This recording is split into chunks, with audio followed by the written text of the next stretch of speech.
17 তারিখ পর্যন্ত 17 ফেব্রুয়ারি পর্যন্ত ডেডলাইন বেঁধে দিল নির্বাচন কমিশন এবং তার মধ্যেই এই 4 আধিকারিকের বিরুদ্ধে ব্যবস্থা নিতে হবে রাজ্যকে। বিজেপির বক্তব্য, এনে পরবর্তীতে কি পদক্ষেপ নেয় রাজ্য সেদিকে অবশ্যই নজর থাকবে। কি বলছে সিপিএম নেতা সুজন চক্রবর্তীর প্রতিক্রিয়া রাখবো আপনাদের সামনে। কি দুর্ভাগ্য আমাদের দেশে, বুঝতে পারছেন?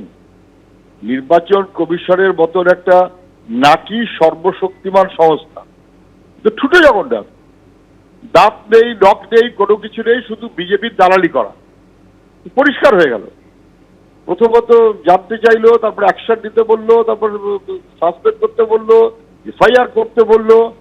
3 মাস চলে গেল, রাজ্যের মুখ্য সচিব বদল হয়ে গেল, মুখ্যমন্ত্রী বদলের সময় এসে গেছে। এগুলো সব কায়দাবাজি।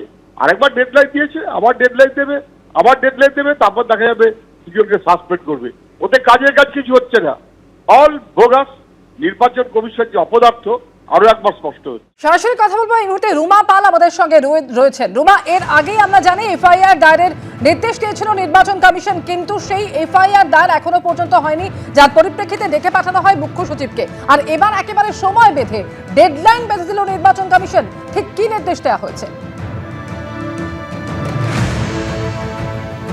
দেখো, জানিয়ে রাখি, কালকে কিন্তু মুখ্য সচিবকে তলব করা হয়েছিল নির্বাচন কমিশনে এবং যা জানা যাচ্ছে যে এই দুজন ইআরও এবং দুজন এইআরওর বিরুদ্ধে কিন্তু এফআইআর করতে হবে, অর্থাৎ ব্যবস্থা নিতে হবে এবং সেই ব্যবস্থা নিতে হবে 17 ফেব্রুয়ারির মধ্যে। কারণ 17 ফেব্রুয়ারি কিন্তু ডেডলাইন বেঁধে দেওয়া হয়েছে, রিপোর্ট পাঠাতে হবে নির্বাচন কমিশনে।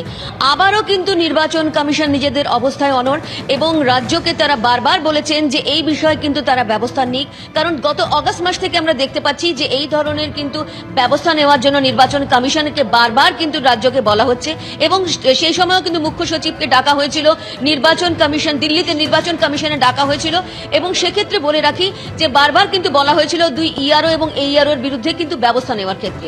এফআইআর কিন্তু লজ করা হয়নি। তারপর কি হলো, নির্বাচন কমিশন কিন্তু জেলা নির্বাচনী আধিকারিকদের বলেন যে সংশ্লিষ্ট যে ইআরও এবং এইআরও রয়েছে তাদের বিরুদ্ধে এফআইআর করুক। দেখা যায় যে জেলা নির্বাচনী আধিকারিকরাও কিন্তু সেক্ষেত্রে করেনি। নির্বাচন কমিশন কিন্তু পরপর রাজ্যকে বলার পর এবং অবশ্যই ডিএম অর্থাৎ ডিওরা জেলে রয়েছেন তাদেরকেও বলেছিল, তারপরও কিন্তু এফআইআর লজ করা হয়নি। এরপর কিন্তু সরাসরি আবারও মুখ্য সচিবকে তলব করা হলো নির্বাচন কমিশনে, দিল্লিতে নির্বাচন কমিশনে, সেখানে সশরীরে তিনি উপস্থিত থাকলেন এবং তারপর যা জানা যাচ্ছে যে এই 2 ইআরও এবং এইআরওর বিরুদ্ধে কিন্তু ব্যবস্থা গ্রহণ করতেই হবে। সঙ্গে থাকো মুখ্য সচিব নন্দিনী চক্রবর্তী, তাকে ডেকে পাঠানো হয় এবং গতকালই মুখ্য নির্বাচন কমিশনার জ্ঞানেশ কুমারের সঙ্গে প্রায় 1 ঘন্টা তিনি বৈঠক করেছেন এবং সেই বৈঠকের পর এমনই নির্দেশ নির্বাচন কমিশনের।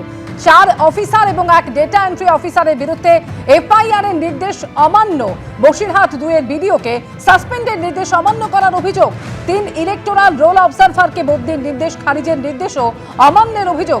আর এই সমস্ত অভিযোগেই নন্দিনী চক্রবর্তীকে তলব করা হয় দিল্লিতে। আর এবারে একেবারে ডেডলাইন বেঁধে দিল নির্বাচন কমিশন। আগামী 17 তারিখ অর্থাৎ 17 ফেব্রুয়ারির মধ্যে এ নিয়ে কমিশনকে রিপোর্টও দিতে হবে। বিস্তারিত জানাচ্ছিলেন আমাদের প্রতিনিধি রুমা পাল। রুমা, দেখো, জানিয়ে রাখি যে এই বিষয়টা কিন্তু গত অগস্ট মাস থেকেই আসছে। 5ই অগস্ট যখন নির্বাচন কমিশন থেকে বলা হয়েছিল, তারপর দেখা যায় যে সম্ভবত 13ই অগস্টে কিন্তু তদানীন্তন যে মুখ্য সচিব ছিলেন তিনি কিন্তু দিল্লিতে গিয়েছিলেন এবং দিল্লিতে তলব করা হয়েছিল যে কেন নির্বাচন কমিশনের যে ডেডলাইন বেঁধে দেওয়া হয়েছে এবং যে নির্দেশ দেওয়া হয়েছে সেটা কিন্তু রাজ্য সরকার অমান্য করেছে।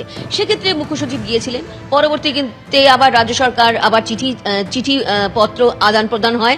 সেক্ষেত্রে বলা হয় যে তাদের বিরুদ্ধে অবশ্যই সাসপেনশনের বিষয়টা দেখা হচ্ছে, তবে এফআইআর এর বিষয়টা কিন্তু রাজ্য সরকার সবসময় নমনীয় ছিল এবং তাদের বক্তব্য ছিল, যা কমিশন সূত্রে খবর, যে অবশ্য এই ধরনের ঘটনা কিন্তু এমন ইচ্ছাকৃত করা হয়নি এবং কোনো কারণে তারা সেটা করেছেন সেটা কিন্তু নির্বাচন কমিশন মনে করছে যে এটা ইচ্ছাকৃতভাবে এবং অবশ্যই এটা ভুয়ো ভোটার কিন্তু এনলিস্টেড করার জন্যই কিন্তু করা হয়েছিল যখন এসআইআর প্রক্রিয়া শুরু হয়েছে এবং সেটা এআই এর মাধ্যমে দেখার পরই কিন্তু নির্বাচন কমিশন তারা কিন্তু সিদ্ধান্ত নেয় যে এই 4 যে ইআরও এবং এইআরও রয়েছেন তাদের বিরুদ্ধে ব্যবস্থা ব্যবস্থা গ্রহণ করতে হবে এবং এফআইআর করতে হবে। অর্থাৎ নির্বাচন কমিশনের যে নির্দেশ সেটা কিন্তু অমান্য করেছে রাজ্য, এমনটাই কিন্তু কমিশন জানাচ্ছে। তবে তারপর ধাপে ধাপে কিন্তু আমরা দেখতে পাই এখন কিন্তু প্রায় শুনানি আজকে শেষ হচ্ছে, আর মাত্র 7টা দিন স্ক্রুটিনি বাকি আছে, তারপরও কিন্তু এই দুই ইআরও এবং এইআরও এর বিরুদ্ধে কিন্তু ব্যবস্থা নেয়নি।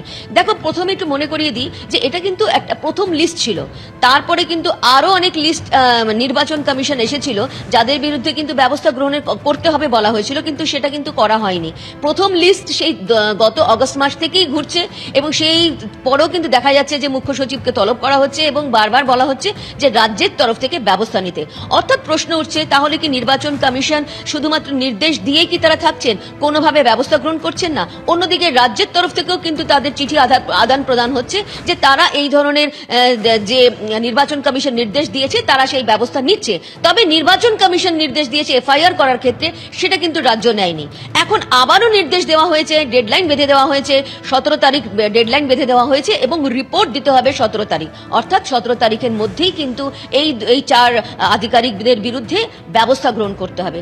এখন দেখা রাজ্যের তরফ থেকে কি পদক্ষেপ নেওয়া হয়, কারণ নির্বাচন কমিশন গত আগস্ট মাস থেকে এখনো পর্যন্ত তারা বারবার বলেছেন এবং তার বারবার ডেডলাইন বেঁধে দিয়েছেন।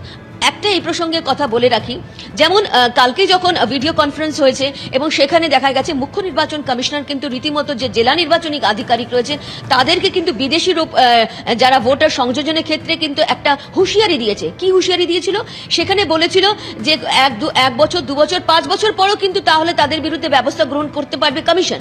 অর্থাৎ এখানে কিন্তু বারবার নির্বাচন কমিশন বারবার একদম একটা আলটিমেটাম দিচ্ছে এবং ডেডলাইন বেঁধে দিচ্ছে, বারবার কিন্তু সেই ব্যবস্থা গ্রহণ করতে বলছে। অর্থাৎ নির্বাচন কমিশন কিন্তু নিজেদের অবস্থানে অনড়। এখন দেখার রাজ্য সরকার কি পদক্ষেপ নেয়। ধন্যবাদ রুমা। এবিপি আনন্দ, এগিয়ে থাকে, এগিয়ে রাখে।